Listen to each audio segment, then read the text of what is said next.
राम भक्ति की टेक वधु पिंगला पतिव्रता। कहते हैं कि मोरध्वज एक राजा हुए, सम्राट, और धर्म नीति का पालन करने वाला,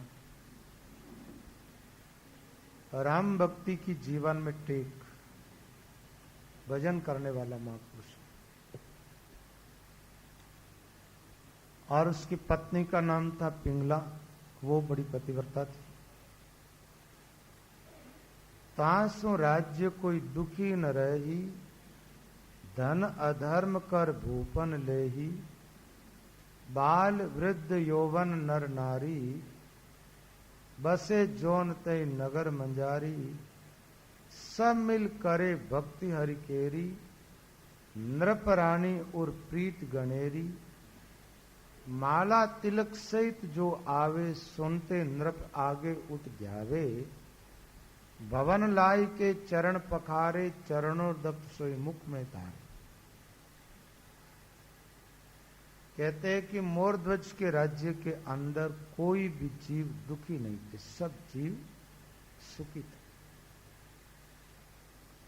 और राजा पुण्यात्मा है, अधर्म करके और धन ग्रहण नहीं करता, प्रजा से कर लेकर के वापस प्रजा की सेवा में ही लगा देता। बालक, जवान, वृद्ध, जितने उनके राज्य के अंदर जो लोग रहते थे, सब के सब भगवान के भक्त थे। मोरध्वज के शासन में जैसा राजा वैसी प्रजा।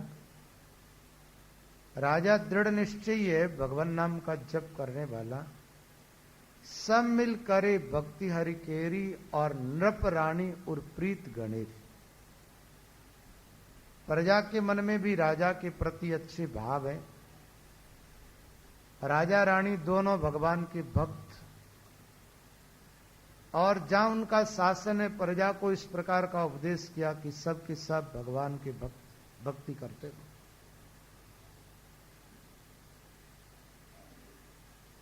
कहते माला तिलक सहित जो आवे, सुनते नृप आगे उठ जाए।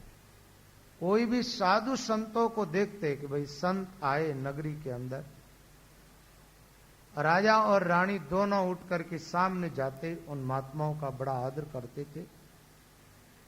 भवन लाई के चरण पखारे, अपने घर लेकर के आते, अपने सिंहासन पर विराजमान करके उनके चरण धोते, चरणामृत लेते, अपने भवन में चरणामृत छिड़कते और स्वयं चरणोदक सोई मुख में धारे। संतों का बड़ा आदर करते थे मोरध्वज। महात्मा लोग कहते गंग नहाई सह स्वर, और द्वारावती सत जान, संत चरण जल जो पीवे, तुलेन तय सम आन। चरणामृत की बड़ी भारी यहां पर महिमा बताइए कि 1000 बार गंगा स्नान करे आदमी, और द्वारावती द्वारका में जाकर के गोमती स्नान 100 दफे करे। द्वारावती सत जान, संत चरण जल जो पीवे, तुलेन तय सम आन। 1000 दफे गंगा स्नान और 100 दफे गोमती में स्नान करो, और चाहे संत महापुरुषों का चरणामृत लो, उसके बावजूद भी चरणामृत का पलड़ा है वो भारी रहेगा। ऐसा मानो कि 1000 बार गंगा स्नान, 100 दफे गोमती में स्नान करने से जो पुण्य प्राप्त होता है जीव को, वो केवल संत के चरणामृत लेने मात्र से प्राप्त हो जाता है। और वैसे चरणामृत का पुण्य इनसे ज्यादा भारी होता है। सिंहासन विधि बैठाई, षोडश पूजन करे, और नितनव नह बढ़ाए, सेवे नृप सुत नारयुत। कहते कोई भी साधु संत महात्मा लोग आते, राजा अपने राज सिंहासन पर उन महापुरुषों को बिठा करके और 16 प्रकार से उन संतों का पूजन करते, और नित नव ने बढ़ाए। जब तक महात्मा लोग रहते तब तक उनकी प्रीति बढ़ती रहती। देखो संतों को घर लाते हैं ना, उसकी एक विधि है जो मैं आपको बता देता हूं, लेकिन जो मैं बात बता रहा हूं वो मेरे लागू नहीं होती है, इसलिए ये बात भी मैं पहले बता देता हूं। संतों को अपन अपने घर लाते सबसे पहले उनको प्रणाम करके अपने घर में लाओ, आ जाए, और फिर उनके बैठने के लिए आसन देते। वो आसन एकदम पवित्र होना चाहिए। आप लोग क्या करते हो, जहां आप बैठते हो, रोज खाते पीते हो, वहीं पर साधु संतों को बिठा देते हो। ऐसा निषेध है शास्त्रों में। आपके घर में कोई भी नई चद्दर हो, और मान लो वैसे तो आप सब संपन्न लोग हैं, घर में नई चद्दर होती है, बिछानी चाहिए संत आए तो, और नहीं हो तो धुली हुई चद्दर बिछा करके और एकदम पवित्र आसन संत को देना चाहिए। जब संत आसन पर विराजमान हो जाए उसके बाद क्या करना चाहिए, उनके चरण धोने चाहिए। चरण धो करके और फिर चरणामृत ले लेना चाहिए, चरणामृत बना लेना। फिर महात्माओं के चरणों का पूजन करना चाहिए, और पूजन के बाद आरती करनी चाहिए।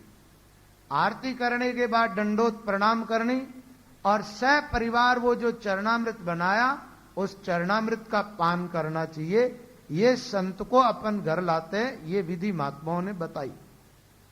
आज मेरे सदगुरु को घर लाऊं, चरण खोल चरणामृत लेऊं, सिंहासन बैठाऊं, आज मेरे सदगुरु को घर लाऊं।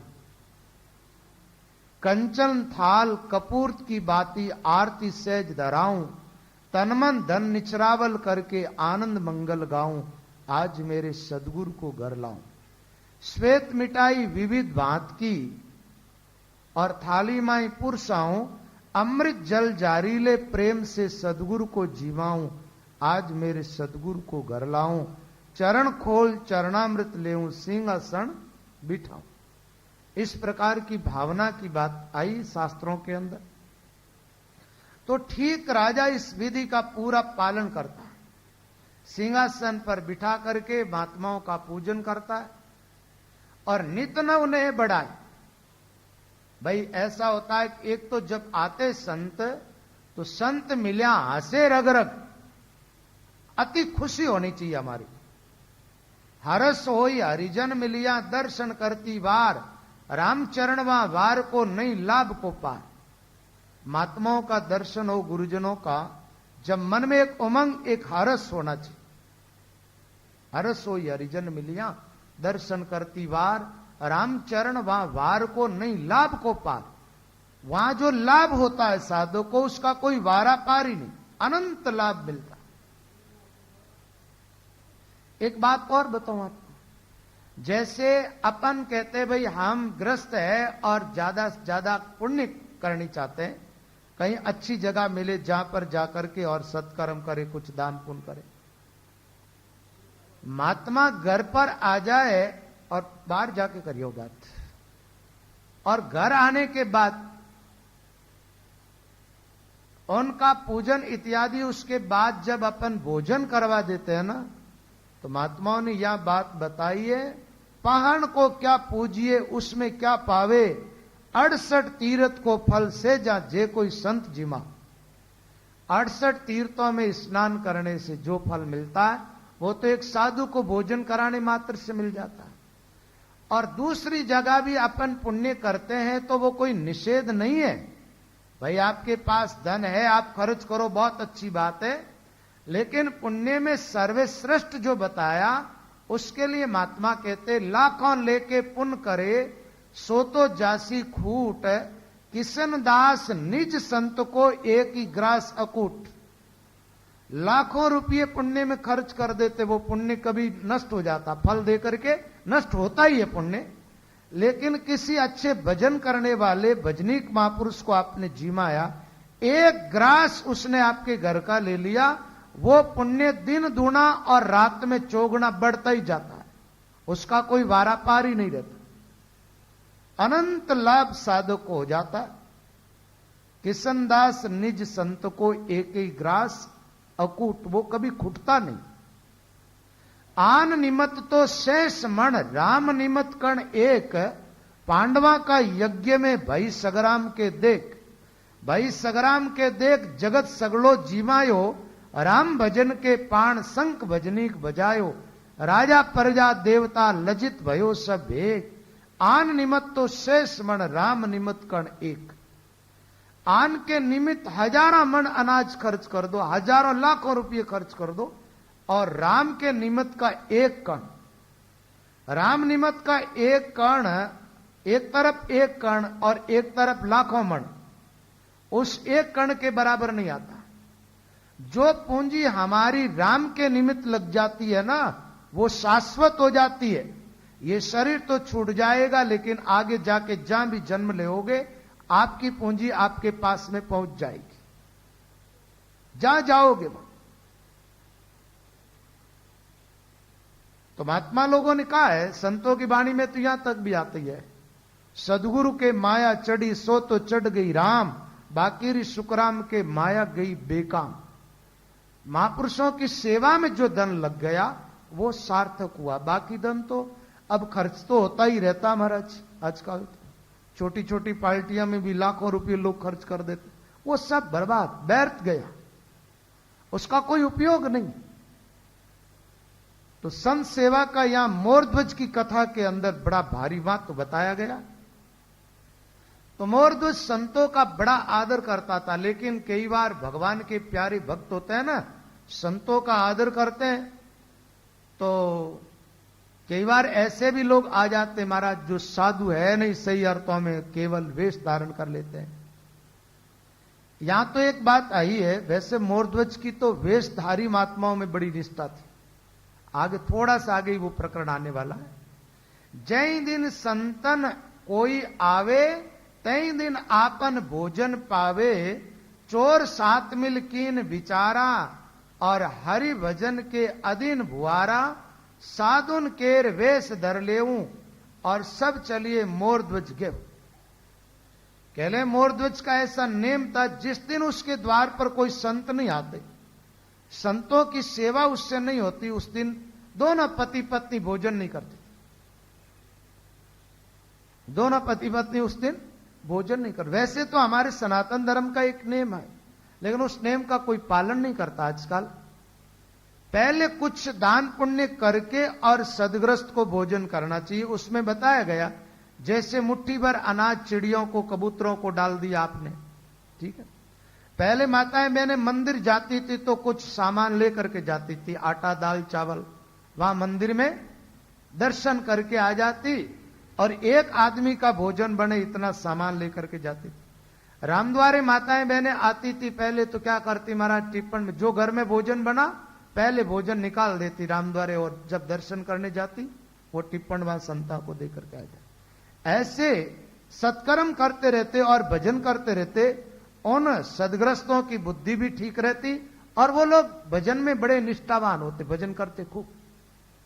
अब आजकल क्या, धर्म पुण्य और भजन साधन में तो लोगों की निष्ठा बन गई कम, और भटकाव ज्यादा हो गया। पहले पुराने ग्रस्त भटकते नहीं थे, अपने अपने धर्म के अंदर कायम रहते थे। मंदिर जाना तो रोज जाना ही, रामद्वारा जाना तो रोज जाना ही, अपने इष्ट में बड़े पक्के रहते। बस रामद्वारे गए, संतों के दर्शन किया, प्रणाम की, वहां बैठे थोड़ी देर माला फेरी, भजन किया, और जो भी सेवा सामने मिलती करके वापस अपने घर आ जाते। तो राजा के मन में ऐसा नेम था कि भाई जिन दिन संत सेवा ना हो, किसी को भोजन नहीं कराया संतों को, तो अपने को भोजन नहीं करना। एक बात है, भोजन कराने का बड़ा महत्व है, संत की तो बात ही अलग है। इसके अलावा कोई भी भूखा द्वार पर आए ना, भोजन करा दिया करो। भूखा दुर्बल देख मुख नहीं मोड़िए, जो हरि आदि दे तो आदि तोड़िए।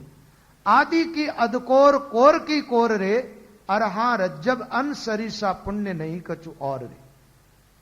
जितना है अपने पास उसमें से, कहावत है ना, बांट के खाओ और बैंकुट में जाओ, बांट के खाओ।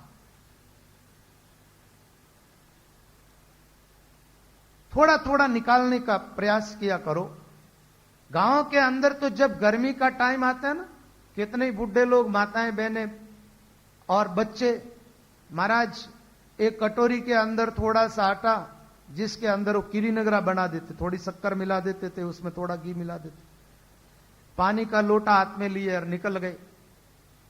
अब कीड़ियों को सींच के आते हैं। अब एक ग्रास जितना सा आटा है, उसका कोई विशेष महत्व तो नहीं है, लेकिन आप जानते उससे बड़ा भारी पुण्य कमा लेते थे। अपना एक ग्रास होता, उतने में 1000 कीड़ियों का पेट भर जाता है। वो कीड़ी नगरा सींचने की भी एक युक्ति होती है, उस हिसाब से सींचते।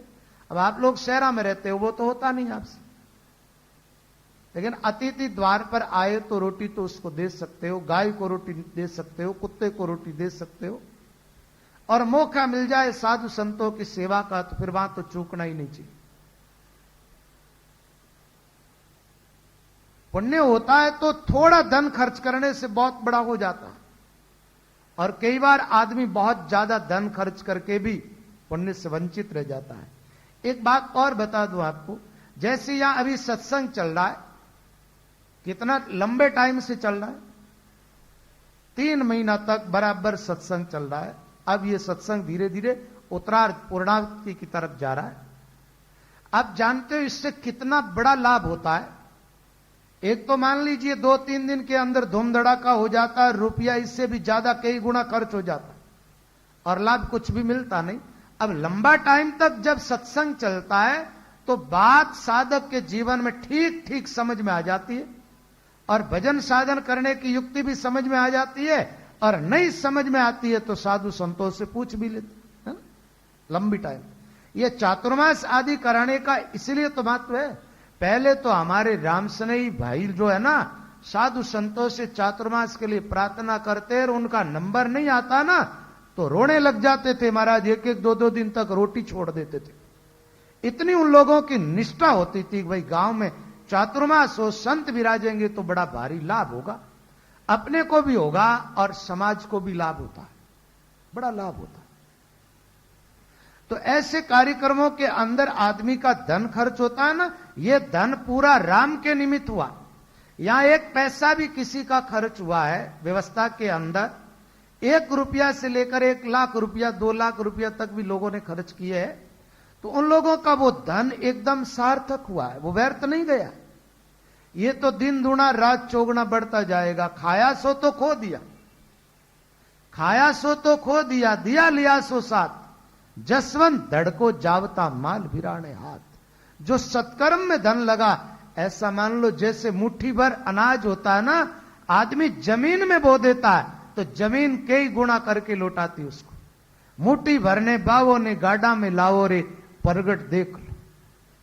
ऐसे ही क्या है, थोड़ा सा धन आप खर्च करते हो, वो अनंत गुना होकर के लौट करके आपके पास आ जाता वापस।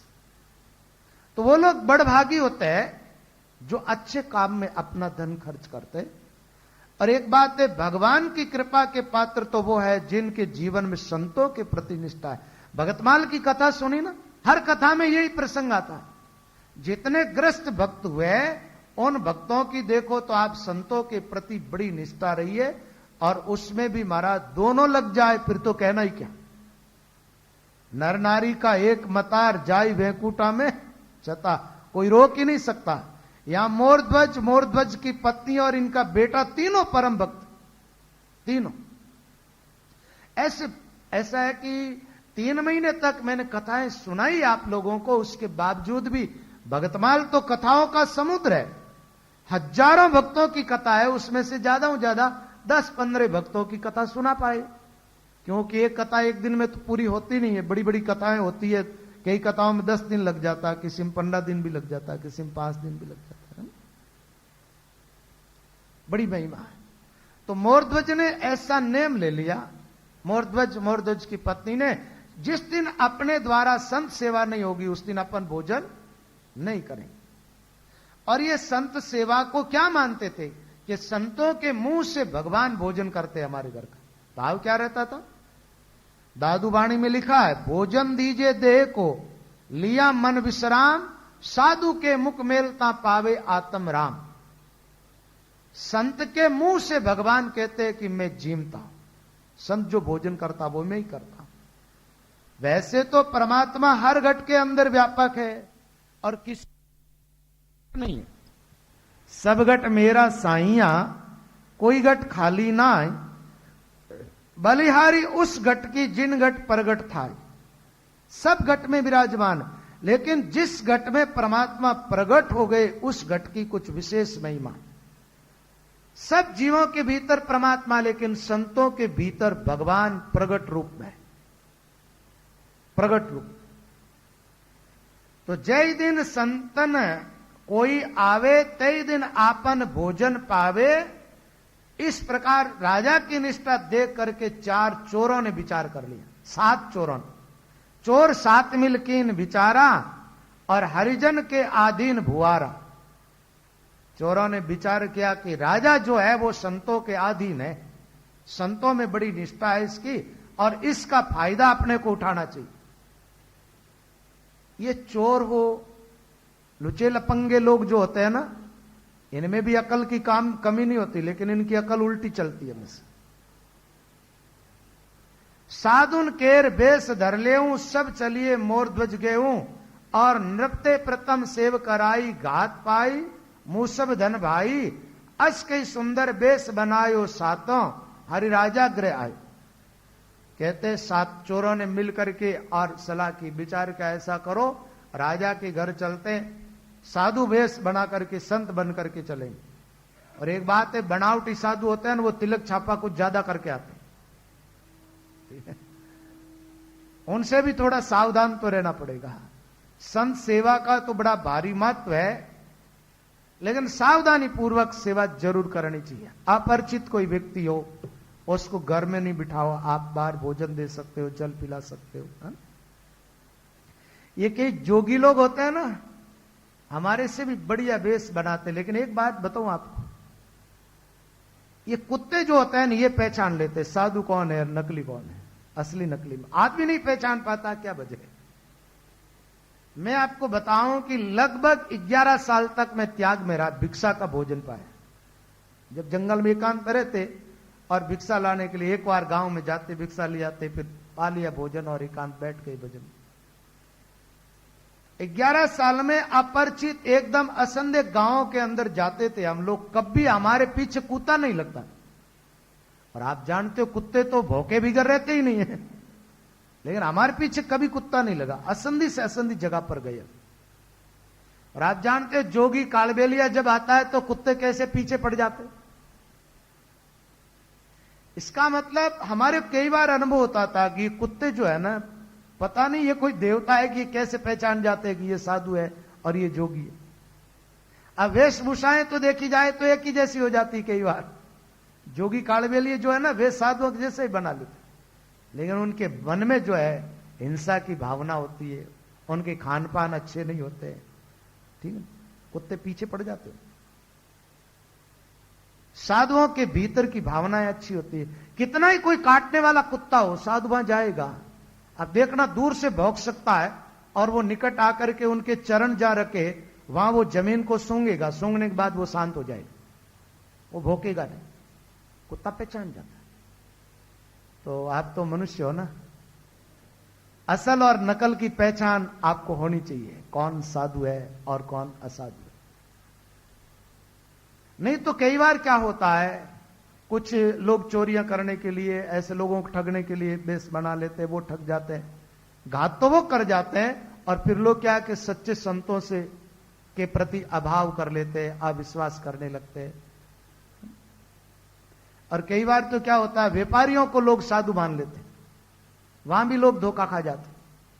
बड़े बड़े व्यापारी आजकल साधु बन करके और प्रचार का क्षेत्र अपना लिया, बोले ये क्षेत्र बढ़िया है, इसमें पैसे सबसे ज्यादा कमाए जा सकते। तो वो क्या कि व्यापार छोड़ करके ये व्यापार चालू कर दिया। तो वहां भी कई बार आदमी ठगा जाता है। एक बार मैं हरियाणा में करनाल गया था, कुरुक्षेत्र के पास में करनाल, वहां एक व्यक्ति मिला, उनके घर ही ठहरे थे हम, जो भाई हमारे साथ में था उनका वो दोस्त था, वो कोई साधु से पहले जुड़े हुए थे। उसने कहा महाराज मैं अमुक साधु की सोने की ईंटें भेंट की थी, ज्यादा धनवान व्यक्ति था और धनाढ्य था ये, तो उसका बंगला वगैरह दिखा रहा था। वो शाम के टाइम मेरे पास आए ही नहीं। आप मानो मैं उसके घर गया, और कोई भी सदग्रस्त होता, साधु घर आया तो वो जरूर आकर के धो प्रणाम तो होता।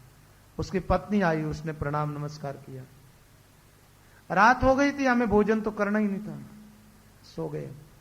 पर वो लोग आपस में बातें चीतें करते रहे। सुबह वो आदमी हमारे पास में आया, तो उसने उस पर जो घटना घटित हुई वो सारी कहानी सुनाई।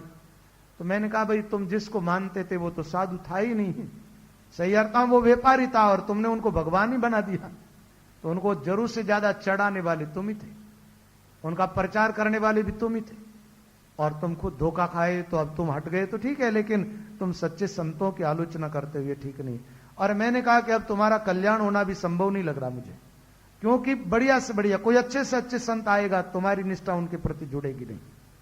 पाखंडियों के चुंगल में फंस करके तुमने धोखा खाया है। अब सच्चे संतों से अभाव करते हो तो तुम भटक जाओगे। मैंने कहा वो साधु था ही कब बना साधु? उनके बाल बच्चे थे, पत्नी थी, तुम्हें दिखाई नहीं दे रहा था कि वो कोई ग्रस्त है।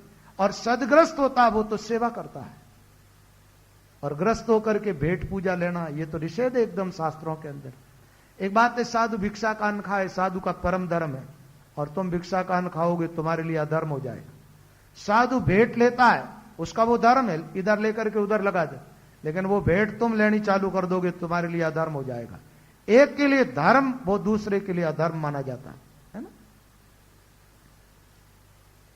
और दूसरी बात, ये तो वेश तो समुद्र है, कोई भी वेश धारण कर सकता है, इसलिए आदमी को सावधानी बरतनी चाहिए। और मैं कई बार आपको सत्संग में कहता हूं, संतों से संबंध रखो आप ईश्वर के नाते, जंतर मंत्र टोटके इसके नाते नहीं, चमत्कारों के नाते नहीं।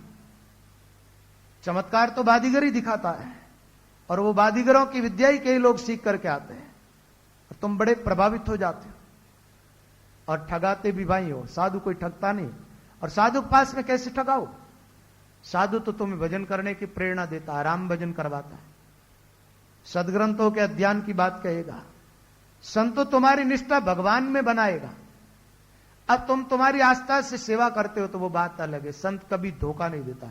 साधु असली सही अर्थों में वो कभी नहीं कहेगा कि तुम मुझे इतना धन दे दो मैं तुझे बेटा दे दूंगा, या तुम्हारी कोई तकलीफ उसको मिटा दूंगा। साधु कभी ऐसा नहीं कहेगा, वो तो कहेगा राम जी का विश्वास रखो, राम भजन करो, राम जी सब ठीक करेंगे, और भगवान की शरण ले लो, सब ठीक हो जाएगा। सात चोरों ने मिलकर के सलाह की और साधु वेश बना लिया, और पहुंच गए मोरध्वज के वहां पर। मोरध्वज के वहां पर अस के सुंदर वेश बनायो, साता हरि राजा ग्रह आयो, देख दंडवत कीन महीपा, मानो लयो स्वाति जल सीपा। राजा ने 7 संतों को देखा और आकर के उनके चरणों में दंडोत प्रणाम की, और ऐसा सुख मिला मान लो जैसे सीप स्वाति नक्षत्र की पानी की बूंद को तरसती और उसको पानी मिल गया हो, ऐसा उनको सुख मिला राजा को। पद पखार आसन बैठारो और धूप दीप आरती उतारो, चरण धोए उनके, आसन पर बिठाए। भक्त होते हैं ना, वो भावुक होते हैं, भावुकता के अंदर पहचान नहीं पाए। आरती की, उनकी पूजा की, और अंतेपुर में आसन दीनो, सुत बनिता सब सेवा की। अपने राजमहल के अंदर इन 7 को आसन लगा करके और ठहरा दिया। राजा की पत्नी और राजा के बेटे आदि सब पूरा परिवार इनकी सेवा में लग गए। एक दिन राजा के मन में आई कुछ वन की शोभा देखने के लिए। कई बार आदमी के मन में आती है थोड़ा बाहर निकले घर से घूमने के लिए। राजा वहां से निकला। एक दिवस राजा मन आई, वन की शोभा देखिए जाई। अस विचार कसवाई, अश्व चढ़ी चले भूप जब। चमो बार असवार, अनुग पाछे लागे सब। सगन विपन में गए, पीरे जय मृग करी हरि संग। और बोलत विविध विहंग, फूल फूले नाना रंग। राजा अपने घोड़े पर सवार होकर के वन की शोभा देखने के लिए गए, जहां हिरण इत्यादि जंगली जानवर घूम रहे हैं और सुंदर वृक्ष और लताएं, बहुत सारे लोग राजा के साथ हैं, वहां चले गए हुए। और वियरत भी तो दिवस निसिपाई कीन विश्रामत है। वहां घूमते घूमते रात हो गई तो राजा महाराजाओं के साथ इनका काफिला चलता था, वहीं शिविर लगा दिया और कहा कि आज रात यहीं ठहर जाते हैं, सुबह चलेंगे। राजा तो वहां जंगल के अंदर ठहर गया और चोरों ने विचार किया कि आज मौका मिल गया और इस मौके का फायदा उठाना चाहिए। रात भर राजा के खजाने के अंदर से धन बटोरे उन्होंने। राजा की पत्नी ने देख लिया, देखा तो वो तो धन अकेटा कर रहे हैं सब। चोरों की नजर पड़ी कि राजा की पत्नी ने हमें देख लिया, तो चोरों ने क्या किया, उसको मौत की घाट उतार दी, राजा की पत्नी को मार दिया और वो जो धन था उसकी पोट बांध करके वहां से चले। अब योग की बात थी, सुबह हो गई महाराज, ये चोर मोरध्वज के यहां से माल लेकर के जा रहे और उधर से मोरध्वज अपने काफिला के साथ अपने नगर की तरफ आ रहे। इनको देखा और ये तुरंत अपने घोड़े से नीचे उतर करके इनको प्रणाम की और कहा कि महाराज आप मुझे माफ कर दे, और रात्रि में लेट हो गया इसलिए मैं जंगल में ठहर गया और आपकी सेवा मेरी पत्नी और मेरे बेटे ने ठीक से नहीं की होगी, आप नाराज होकर के जा रहे हैं, आपको ऐसे नहीं जाना चाहिए, आप वापस बढ़ाएं। अब महाराज चोर तो कांपने लगे, माल पास में है और राजा की पत्नी को मार करके आए। आखिर वो चोर सच बोल गए, बोले महाराज हम साधु नहीं, हमने साधु वेश बनाया था आपका धन हरण करने के लिए, हम तो चोर है और ये माल ले लो और हमें छोड़ दो, हमें माफ कर दो। राजा ने कहा चुप हो जाओ, बोलोगे नहीं, हमारे साथ पीछे बहुत सारे लोग हैं, इन लोगों ने सुन लिया कि साधु भी चोरियां करते हैं, तो संतों के प्रति इन लोगों के मन में अभाव हो जाएगा, क्योंकि इन सब के जीवन में परिपक्वता तो है नहीं, साधारण जीव है ये तो। बोले नहीं नहीं आप चोर है ही नहीं, आप तो वापस चले। चोरों को लेकर के वापस आ गए और ऐसा नहीं है कि मन में कोई ग्लानि हो गई, एक अभाव हो गया, कुछ नहीं। आकर के देखा उसकी रानी मरी पड़ी है और राजा ने क्या प्रार्थना की, बोले महाराज मेरी पत्नी से कोई भूल हो गई इसलिए आप चले जाएं। आसन पर बिठा करके उनका चरणामृत लिया और लेकर के ले जा करके अपनी पत्नी के ऊपर छिड़का। लोगों के देखते देखते उनकी पत्नी जीवित हो गई। एक बात बताओ, चोरों के चरणामृत से पत्नी जीवित हुई है क्या? चोरों के चरणामृत से नहीं, मोरध्वज की भावना और उनकी जो निष्ठा है, उनकी भक्ति जो है, उससे भगवान ने उन पर कृपा की और उनकी पत्नी जीवित हो गई। मोरध्वज ने सब लोगों से कहा देखो ये बड़े उच्च कोटि के महापुरुष, संतों के प्रति भावना अच्छी रखनी चाहिए, इनके चरणामृत से मेरी पत्नी जीवित हो गई। ऐसी मन में भावना कि भी लोगों की भाव संतों के प्रति अच्छी रहे भावना। और पत्नी से कहा देवी संत नाराज होकर के जा रहे थे और तूने मना करके इनको रोका नहीं।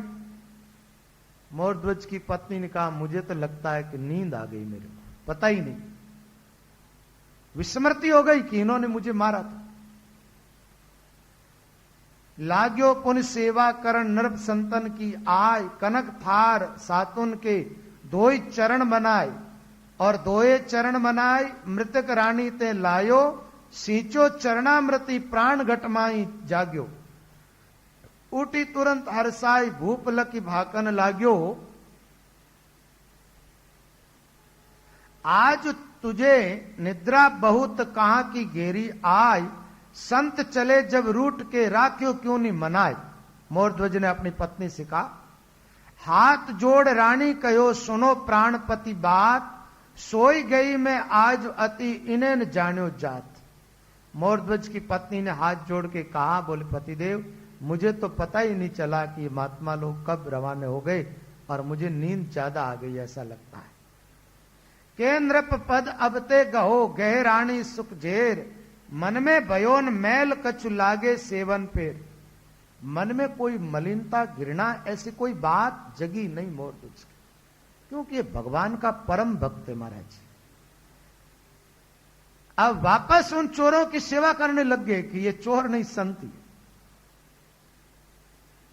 एक यहां पर बड़ा मार्मिक दोहा आया है प्रतिमा तीरथ मंत्र गुरु वेश जो वैष्णव कोई, जाकी जैसी भावना तैसा ही फल हो। बोली ये चीजें सब अपने मन के अनुसार फल देती है। वो कितनी महत्वपूर्ण है उनका कोई महत्व नहीं, अपनी कितनी भावना। उसमें एक तो प्रतिमा यानी मूर्ति, मूर्ति की सेवा पूजा करे तो अपनी भावना के अनुसार ही फल मिलता। आप जानते हो नामदेव का नाना जिंदगी भर सेवा करता रहा, भगवान को दूध नहीं पिलाया और नामदेव ने पिला दिया, अपनी भावना के अनुसार फल मिला ना।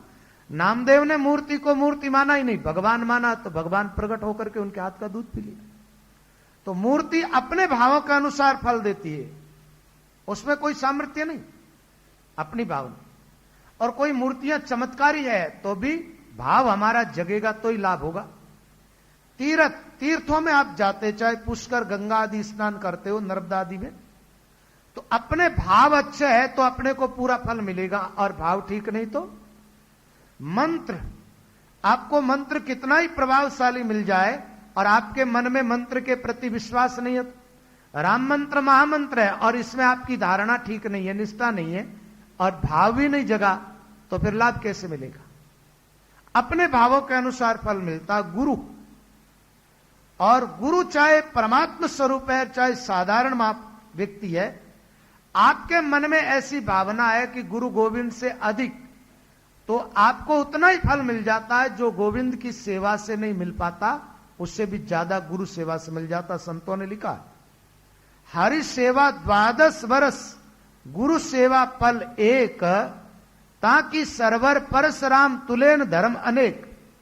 परशुराम जी महाराज ने लिखा है 12 वर्ष तक भगवान की सेवा करो, चाहे गुरु की सेवा पल भर करो, तो गुरु सेवा के बराबर वो नहीं आएगी, और अन्य कोई भी धर्म गुरु सेवा के बराबर तुलेगा नहीं। ऐसी बात आई है। तो गुरु के प्रति भी अपनी जैसी भावना होती है, वैसा ही साधक को फल प्राप्त होता है। और वैष्णव वेशधारी कोई भी महात्मा है, हमारी भावना अच्छी है तो हमें पूरा लाभ हो जाता है। नफा नहीं वस्तु में, नफा भाव में होय, भाव विहूणा मानवी बैठा पूंजी खोय। भीतर भावना ठीक नहीं है तो लाभ ठीक नहीं होगा, इसलिए अपने भावों को ठीक रखना चाहिए। जहां की जैसी भावना तैसा ही फल हो। तब हरि पुनि पुनि आयुष मांगा, बोले भूप सहित अनुरागा। अब वो चोर तो बड़े लज्जित हो गए, महाराज वहां से जानी चाहते, और राजा फिर भी रोक रहा आग्रह करके। अब महाराज विशेष आग्रह किया जाने का, तो राजा ने कहा कि जाओ। फिर राजा ने उनसे हकीकत कही, बोले कि मैं तुम्हें जानता हूं, लेकिन मेरी प्रजा के अंदर संतों के प्रति अभाव नहीं हो जाए, इसलिए मैं तुम्हारा आदर करता हूं। दूसरी बात, एक काम करो कि धन जितना तुम्हें चाहिए उतना तुम मेरे पास से ले जाओ, जीवन भर चले उतना धन। आइंदा साधु वेश बना करके तुम चोरी मत करना, नहीं तो हमारी जो प्रजा है इनके मन में संतों के प्रति अभाव हो जाएगा, और संतों के प्रति अभाव हो गया तो फिर इनका कल्याण कैसे होगा, क्योंकि कल्याण का मार्ग बताने वाले तो संत ही है। तो कहा जो धन चाहो सो हमते लीजो, और चोरी कर्म छांड तुम दीजो। धन चाहे उतना ले जाओ, लेकिन चोरी कर्म छोड़ दो। जन्म भरे के संपत्ति दीनो, हर्ष समेत विदा तब कीनो। राजा ने कहा तुम्हारे शरीर पर साधुओं का वेश है, इसलिए मैं धन देता हूं, जीवन भर तुम्हारे चले उतना, और जाओ। बड़े इज्जत के साथ उनको विदा किया। अब कपट वेश बनाने वालों को इतना आदर मिल गया मोर ध्वज के यहां पर। ऐसी भक्ति देख भगवाना, मन वच क्रमते निज जन जाना, मोर ध्वज पर दया कीनो, चक्र सुदर्शन रक्षक दीदो। भगवान ने विचार किया मोर ध्वज मेरा भक्त है और इसको तो कोई भी ऐसे तो ठग लेगा, तो उनकी भक्ति देख करके भगवान ने मोर ध्वज पर कृपा की। महाराज भगवान ने उनको दर्शन दिए। मोर ध्वज ने भगवान का दर्शन किया, भगवान के चरणों में प्रणाम की और कहा कि संत सेवा से मैं बहुत प्रसन्न। ये तो चोर थे, सही अर्थ में साधु थे ही नहीं, और तुम जान भी गए, उसके बावजूद भी केवल इन पर वेश था, इसलिए तुमने इतना आदर किया। इसका अर्थ ये समझना चाहिए कि भाई उनमें इतनी निष्ठा रही तो वो संतों के प्रति कितना निष्ठावान व्यक्ति। अब भगवान ने दर्शन दिया और मोरध्वज से कहा कि ये सुदर्शन चक्र जो मेरा है मैं तुझे दे देता हूं। भगवान का आयुध जो है ना, उनमें सबसे ज्यादा शक्तिशाली आयुध कौन सा? भगवान का सुदर्शन। देखो इंद्र का जो वज्र है ना, उसकी 100 धार। कितनी धार वाला है? 100 धार का। एक बार इंद्र प्रहार करता है तो सामने वाला शत्रु 100 जगह से कट जाता। 100 धारा है, 100 जगह से काट देता वो। और भगवान का सुदर्शन के 1000 धाराएं, 1000, अरे एक बार चले तो 1000 जगह से शत्रु को काट सकता वो। तो वो सुदर्शन चक्र उनकी रक्षा के लिए, बोले तुम सम्राट हो, ये तेरी रक्षा करेगा और इनको मैं तुम्हारी सेवा में रखता हूं। और भगवान की कोई भी चीज अचेत नहीं होती, सब चीजें सचेत होती। सुदर्शन महाराज राजा की सेवा में रह गया वहां। इसका मतलब भगवान अपने भक्तों का पूरा ध्यान रखते। इति भीत दुख दारिद आवे नृप के नगर पैठ नहीं पावे। कोई भी दुख दरिद्रता किसी प्रकार की कोई परेशानी मोरध्वज की सीमा के अंदर प्रवेश ही नहीं कर पाती थी। उनके प्रजा के सब लोग सुखी थे, सब शांतिमय जीवन जी रहे थे और समय पर वर्षा होना, ये धरती भी सारी चीजें समय पर उनको देती थी सब लोगों। और मोरध्वज के राज्य के अंदर पिता के पहले पुत्र की मृत्यु नहीं होती थी। मां के पहले, मां बाप के पहले बेटे बेटी की कभी मृत्यु नहीं होती थी। ऐसा उसका शासन रहा। एक बार कहते किसी आत्मा को लेने के लिए जमराज के दूत आ गए, तो मोरध्वज का जो राज्य है उस सीमा के अंदर जमदूत प्रवेश नहीं कर सकते थे। और जमराज के दूतों से भूल हो गई और वो उधर बढ़ गई। एक दिवस जमदूत जो आए और चक्र सुदर्शन लकी रपटाए, भागत यम पे पहुंचे जाई, दंड फास सब दीन चलाई। मोरध्वज की राज्य की सीमा में प्रवेश करने लगे और भगवान का सुदर्शन ने पीछा किया। जमराज के दूत भागे वहां से और जमपुरी में जाकर के और गुर्जे फांसियां जो थी ना, वो धर्मराज जी के सामने डाल दी। और वो कहने लगे, बोले मोरध्वज के वहां हम जा रहे थे और हमें भगवान के चक्र ने बड़ी ताड़ना दी। एक बात कि भगवान के प्यारे भक्त जहां पर रहते, भजन साधन करते हैं ना, वहां जमराज के दूतों का वश नहीं चलता। एक भजन करने वाला महापुरुष कहीं पर रहता हो, उस जगह पर जमराज के दूत नहीं जाते। और आप सब के सब भगवान के भक्त बन जाओगे, सब भजन करने लग जाओगे, तो जमराज के दूत आएंगे कहां? वो तो अपने आप ही दूर रहेंगे।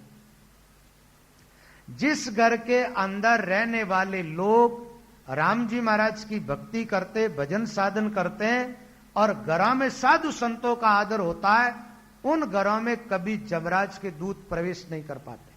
भूत प्रेत उन घरों में प्रवेश नहीं कर पाते। कोई भी विघ्न बाधाएं प्रवेश नहीं कर पाती। प्रारब्ध वर्ष कोई तकलीफ आए वो बात अलग।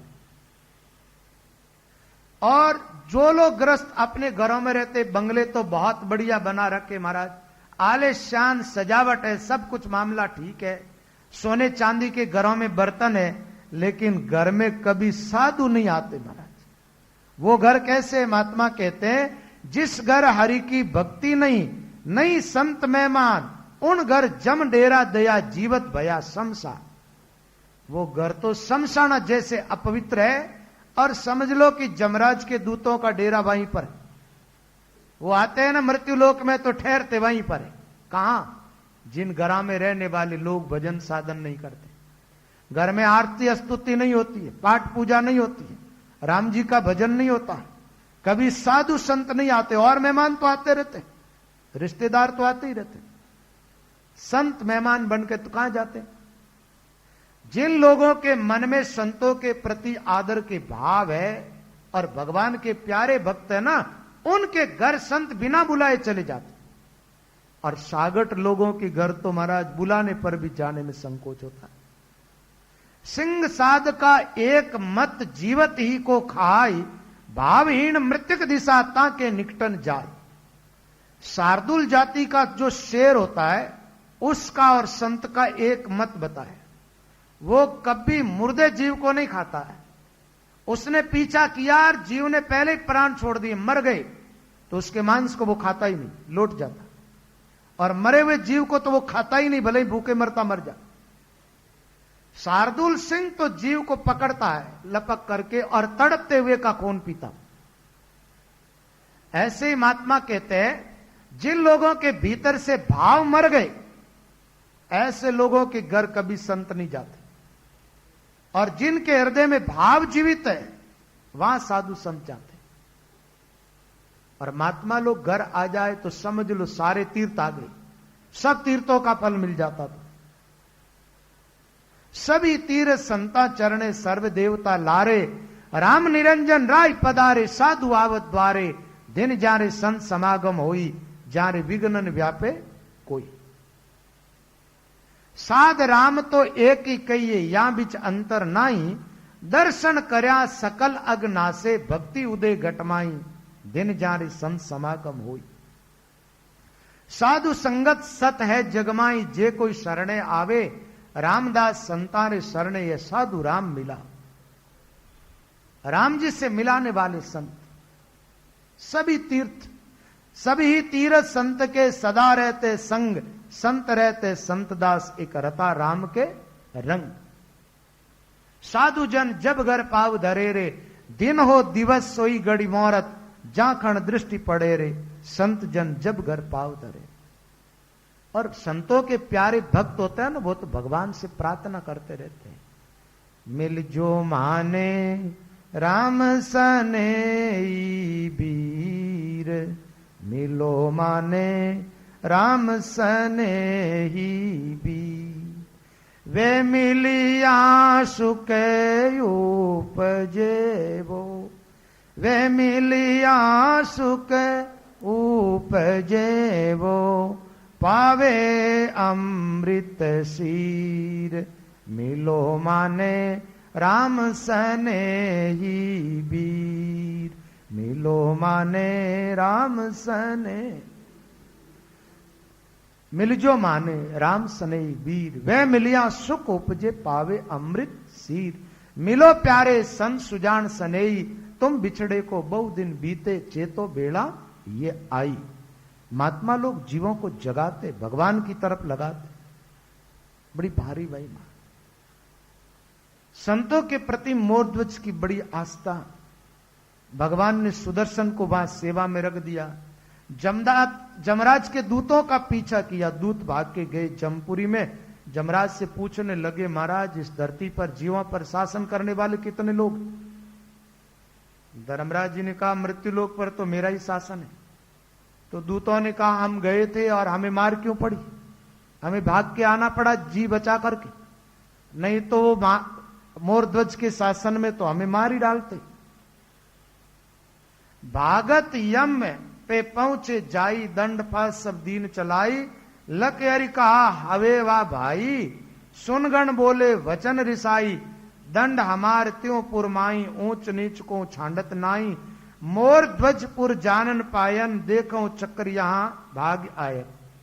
बोले कि तीनों लोक में हम जाते, सब जीवों को पकड़ पकड़ के लाते हैं, लेकिन मोर ध्वज के राज्य के अंदर हम प्रवेश नहीं कर पाए और सुदर्शन ने हमें मारा और हम मार खा करके यहां आ गए।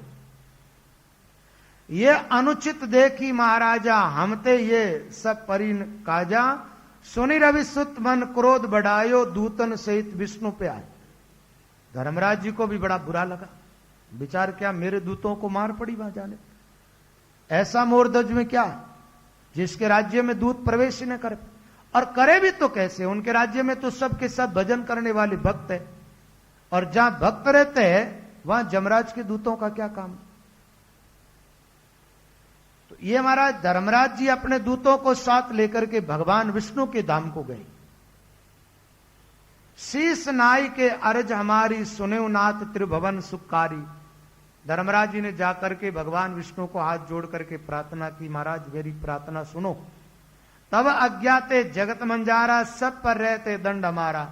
आपकी आज्ञा से मैं सब जीवा पर शासन करता हूं, सब पर मेरा दंड, जो अपराध करता हूं उसको मैं दंडित करता हूं। मोर ध्वजपुर दूत हमारे, गेते खेद्यो चक्र तुम्हारे। लेकिन मोर ध्वज के वहां पर हमारे दूत गए तो इनको बड़ी मार पड़ी और आपके चक्र ने इनको मार के भगा दिया। दूतन कर अपमान भा और दीनी फांस चलाए, सो ये कारण कौन है नाथ कहो समझाए। धर्मराज जी ने भगवान से कहा इसका क्या कारण है, आप मुझे समझाओ। हंस बोले हरि सुनो यम, नृप सम भक्तन कोई, तय ते दीनो चक्र निज रखवारी के सोई। भगवान कहते हैं कि मोर ध्वज के जैसा मेरा प्यारा भक्त अभी कोई धरती पर नहीं है, इसलिए मोर ध्वज की रक्षा के लिए मैंने अपने सुदर्शन चक्र को वहां पर रखा। और कहीं विधि जावे दूत तब मेरे जन के पास, सुनत पितृपति जोर कर कीनो वचन प्रकाश। भगवान ने कहा कि तुम्हारे दूत मेरे भक्तों के पास कैसे जा सकते, मेरे भक्तों पर तो मेरा शासन चलता और किसी का नहीं चलता। इस प्रकार की बात सुनी तो पितरों के पति यानी पितरों पर शासन करने वाला राजा धर्मराज, सब जीवों को अपराधियों को दंड और नरक 84 में भेजने वाला, उन्होंने प्रार्थना की भगवान से।